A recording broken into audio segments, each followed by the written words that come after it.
Hey, Jason Pantano, Black Mountain Endeavors, bringing you wooded mountain parcels that are easier to understand, access, and build on. Today we're headed to check out the northwest lot on Silas Branch Road up in Burnsville, Yancey County, western North Carolina.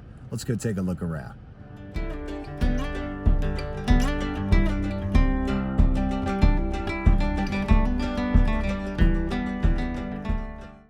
Burnsville is a 45-minute drive north of Asheville via Interstate 26. It's a wonderful town with a vibrant arts and crafts scene, known for its proximity to Mount Mitchell, the tallest peak east of the Mississippi, and Pisgah National Forest, with lots of scenic hiking, waterfalls, and camping spots close by.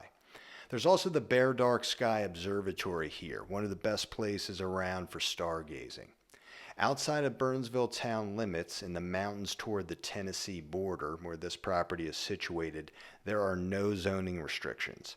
I know a lot of you are seeking unrestricted acreage, and this parcel lacks both deeded and zoning restrictions.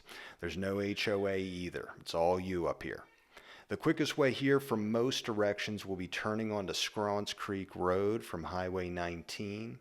Coming up and over the McKinney Gap, where Scrawns Creek becomes Bald Mountain Road and descends into the Bald Mountain Creek Valley. A scenic backcountry road through the valley will take you past the preserve at Wolf Laurel, about 3 miles further to Silas Branch on your right. Coming up the holler toward Thunderstruck Knob and Sampson Peak, both over 4,000 feet in elevation, you'll notice a few other residences on either side of the state-maintained roadway until you arrive at your new property with a professionally installed gravel entrance already completed. The access here is very easy. As I said, Silas Branch Road is state-maintained, paved and striped by NCDOT. It was affected by the flooding associated with Helene. Luckily, one of the neighbors, Matt, who I've had the pleasure of meeting, is a grading contractor himself and was instrumental in jumping on repairs immediately following the storm. DOT has already fixed the road structurally and laid gravel in some areas until they're able to fully repave it top to bottom. The entrance lies at the base of the property with a gentle grade and short continuation to what I'm proposing as the primary build area.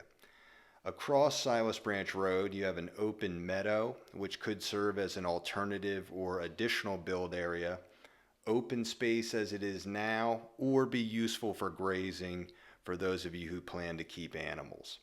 This level point here would make the most sense for installing vehicle access if you were to build on the east side of the property, or to have a roadside gate for horses or other livestock.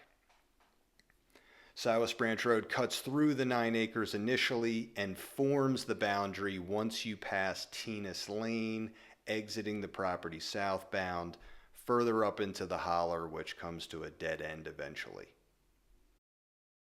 Turning around, once you enter the property, you have this beautiful year-round view of Flat Top Mountain with Deer Ridge layering in front.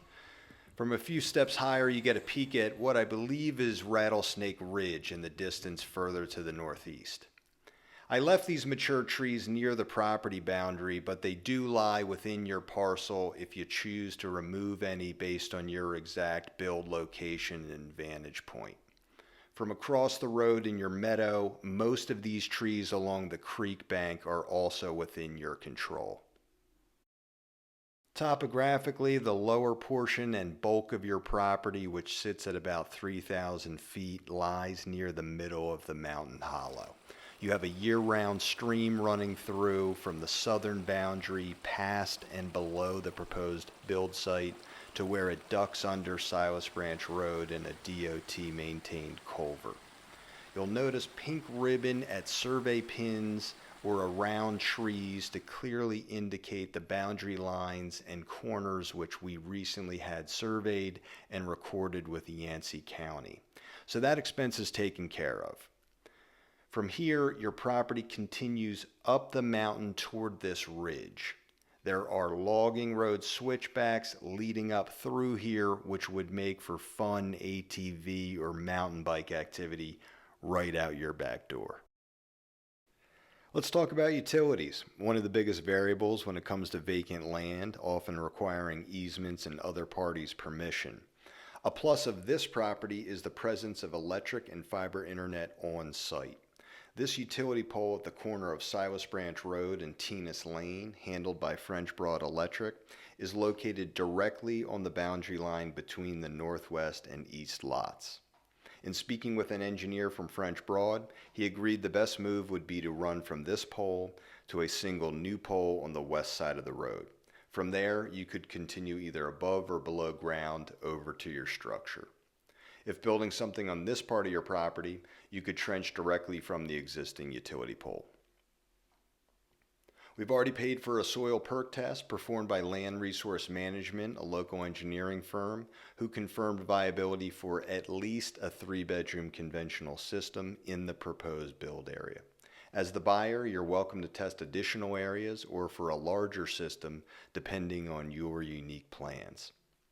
Water would stem from a private well, a permit for which can be obtained once you secure a septic permit indicating the applicable setback requirements. I'm happy to put you in touch with the owner of the engineering firm I use. I recommend them highly to help you navigate the permit process. Not a complicated process, but worth outsourcing in my opinion. So there you have it. I hope this guided tour is helpful for you in digesting this land for sale. I am available for follow-up questions and further discussion. Feel free to reach out. Until next time, I'm Jason Pantano, bringing you vacant land parcels more thoroughly explained.